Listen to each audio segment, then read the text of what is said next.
Look at that, San Gimignano. That's amazing. San Gimignano was founded as a small village in the 3rd century BC by the Etruscans. Famous for its medieval architecture and towers, it once had 52 of them. Today, just 14 remain.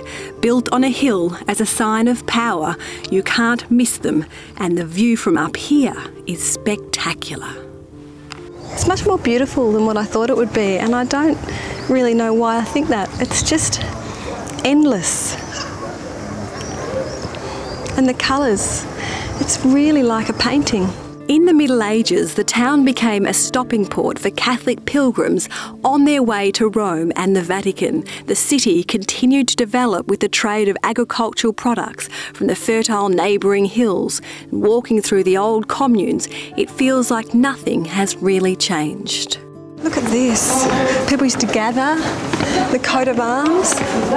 Beautiful place to live. Oh, look at all obviously the places they would stay. It's also famous for its white wine. It's lovely, it's light and fresh. And we're going to be staying here a while. Good call. The region is also famous for its meat, and we're treated to a selection of the finest produce. This is my way of living. Wine and antipasto. Oh, it's so good. The Italians know how to do it. They do it in style. They do.